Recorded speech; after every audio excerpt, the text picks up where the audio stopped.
తప్పకుండా వాస్తవాలు వాస్తవాలుగానే ఉంటాయి. వాస్తవం ఏంది అంటే 50 ఏళ్ల గోస తర్వాత కలిసొచ్చే కాలానికి నడిసొచ్చే కొడుకు కేసీఆర్. తెలంగాణ తల్లిని దాస్య శృంఖలాలు తెంచిన కొడుకు కేసీఆర్ గారు. అధ్యక్ష, ఇవాళ వారు మాట్లాడినారు, గవర్నర్ గారు, మార్పు మొదలైంది, నిర్బంధం పోయింది అన్నారు. అవును అధ్యక్ష, మార్పు మొదలైంది, నిర్బంధం పోయింది. ఎప్పుడు పోయింది అధ్యక్ష నిర్బంధం? జూన్ 2, 2014. జూన్ 2, 2014 నాడు దాస్య శృంఖలాల నుంచి శ్రీశ్రీ గారు చెప్పినారు అధ్యక్ష, బానిసకొక బానిస అని.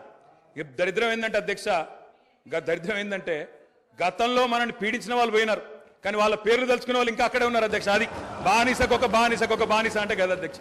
అధ్యక్ష, ఇంకొక మాట చెప్పాలి అధ్యక్ష. ఈరోజు గత 10 ఏళ్ళని మాట్లాడుతున్నాను. చెప్తాం అధ్యక్ష, విద్యుత్ సంస్థల గురించి చెప్తాను, ఇంకా చాలా విషయాలు చెప్తాను.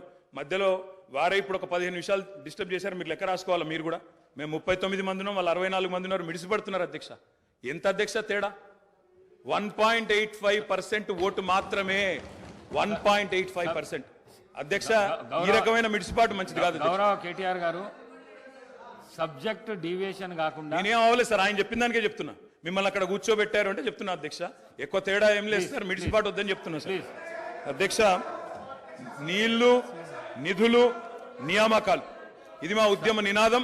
దాన్నే అధ్యక్ష వారు సమాధానం ఎట్లా చెప్తారు చెప్పండి సార్, సమాధానం ఎట్లా చెప్తారు? Leader of the house. Speaker sir, కొంతమంది ఎన్ఆర్ఐస్కి ప్రజాస్వామిక స్ఫూర్తి అర్థము అవగాహన కాదు. మనం ప్రయత్నం చేసినా కూడా వారు తెలుసుకునే ప్రయత్నం చేయరు. ప్రజాస్వామ్యంలో 49కి 0 వాల్యూ ఉంటుంది, 51కి 100% వాల్యూ ఉంటుంది. ఎందుకంటే 51% ఓట్లు, 51% నెంబర్ ఉన్న వాళ్ళు ప్రభుత్వాన్ని ఏర్పాటు చేస్తారు. 49% ఉన్నవాళ్ళు ప్రతిపక్షంగా కూర్చొని ప్రభుత్వం తీసుకునే పరిపాలనలో నిర్ణయాలను, శాసనాలను సహేతుకంగా విశ్లేషించి సలహాలు, సూచనలు ఇస్తారు. సలహాలు, సూచనలు ఒకవేళ ప్రభుత్వము పెడచెవిన పెడితే నిరసనలు, ధర్నాలు, రాస్తారోకలు చేస్తారు. అవసరమైతే ఆమరణ నిరాహార దీక్షలు చేసిన కూడా సందర్భాలు ఉన్నాయి. ఆ స్పిరిట్ను తీసుకోవాలి తప్ప వాళ్ళు 64 ఉన్నారు, మేము 39 మంది ఉన్నాం, మేము అచ్చోసిన ఆంబోతుల్లాకున్నాం, మేము పోడియంలోకి వచ్చి కుస్తీలు కొట్లాడతాం, ఈ రకమైన భాష వారి గౌరవానికి కానీ ఈ సభను నడిపించుకోవడానికి కానీ సహకరించదు. రెండవ అంశం, పదే గత పాలన గురించి, గత ప్రభుత్వాల గురించి మాట్లాడుతున్నాను. సరే, వారు ఏం మాట్లాడతారో మొత్తం విన్నాక రిప్లై చేద్దాం అనుకున్నాను. కాకపోతే నా రిప్లై కోసం వారు తహతహలాడుతున్నారు. గత పాలనలో యూత్ కాంగ్రెస్ వైస్ ప్రెసిడెంట్గా కల్వకుంట్ల చంద్రశేఖరరావుకు అవకాశం ఇచ్చిందే కాంగ్రెస్ పార్టీ. సింగిల్ విండో డైరెక్టర్గా ఎన్నికల్లో పోటీ చేయడానికి ఇస్తే కాంగ్రెస్ పార్టీ తరఫున నిలబడి ఓడిపోయిందే చంద్రశేఖరరావు.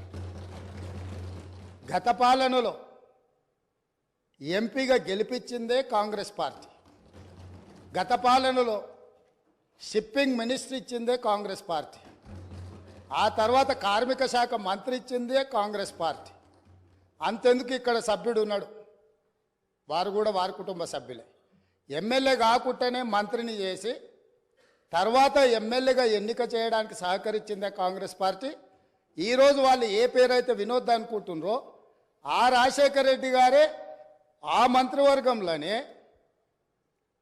గత ఆర్థిక శాఖ మంత్రి, సిద్దిపేట ఎమ్మెల్యే గారు ఎమ్మెల్యే పదవి లేకుండా మంత్రిగా ప్రమాణ స్వీకారం చేసిండ్రు. రాజశేఖర రెడ్డి గారి నాయకత్వమే దేశానికి బలమైన నాయకత్వం అని అందులో పనిచేసిండ్రు.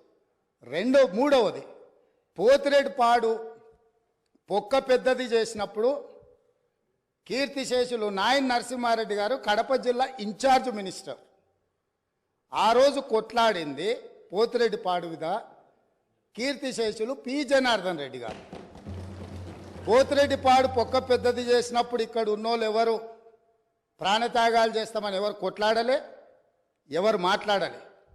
సొంత పార్టీ, సొంత ప్రభుత్వం ఉన్న తెలంగాణ ప్రజల హక్కులను భంగం కలిగించొద్దు, కృష్ణానది జలాలలో మా వాటా మాకు ఉండాలి, మా వాటాను ఎవరు తీసుకెళ్ళినా మేము ఒప్పుకోము అని కొట్లాడింది ఆనాటి నాయకుడు పి జనార్దన్ రెడ్డి గారు మాట్లాడిండ్రు తప్ప వీళ్ళు కాదు.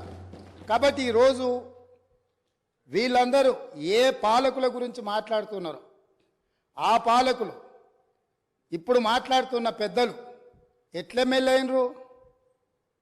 వాళ్ళ తండ్రి గారి గురువైన చంద్రబాబు నాయుడు గారి పార్టీతో పొత్తు పెట్టుకుంటే ఆ పార్టీ మద్దతుతో ఆ కడువ కప్పుకొని సిరిసిల్లలో కష్టపడి పనిచేసి నిర్మించుకున్న చీమలు పెట్టిన పుట్టలో పాములు దూరినట్టు కేకే మహేందర్ రెడ్డి అక్కడ పార్టీని నిర్మించుకొని తెలంగాణ ఉద్యమంలో పాల్గొని తెలంగాణ ఉద్యమంలో ముందు భాగం నుండి నిలబడి కొట్లాడితే ఎన్ఆర్ఐ అంటే నాన్ రిలయబుల్ ఇండియన్ కింద మేనేజ్మెంట్ కోటాలో ఇక్కడికి వచ్చి టికెట్ తీసుకొని అక్కడ ఆ కేకే మహేందర్ రెడ్డి గారిని అన్యాయం చేసి ఈరోజు ఇక్కడికి వచ్చిండ్రు.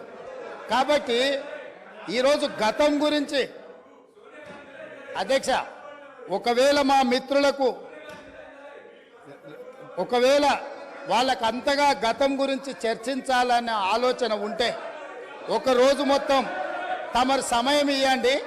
తప్పకుండా జూన్ 2, 2014 కంటే ముందు జరిగిన 55 సంవత్సరాల పరిపాలన మీద సంపూర్ణమైన చర్చ ఇక్కడ పెడదాము. ఈరోజు ఇక్కడ జరుగుతున్న చర్చ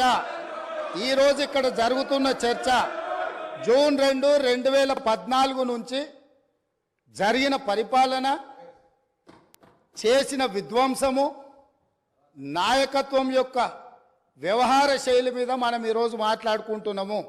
కాబట్టి వారికి గతం గురించి చర్చించాలనే కోరిక ఉంటే మాకు ఎలాంటి అభ్యంతరం లేదు. గతంలో జరిగిన పరిపాలనలో ఇక్కడున్న వాళ్ళకి చాలామందికి పాత్ర లేకపోవచ్చు, కానీ అక్కడున్న వాళ్ళకు చాలామందికి పాత్ర ఉంది. ప్రత్యక్షంగా మంత్రులు చేసిండ్రు. అక్కడున్న నాగేందర్ గారు, ఆ పక్కనున్న శ్రీనివాస్ యాదవ్ గారు, ఆ పక్కనున్న హరీష్ రావు గారు, అక్కడున్న కడియం శ్రీహరి గారు, ఆ పక్కనున్న పోచారం శ్రీనివాసరెడ్డి గారు, ఆ పక్కనున్న గంగుల కమలాకర్ గారు, అన్ని పేర్లు మొత్తం అన్ని లిస్టు చదువుతా.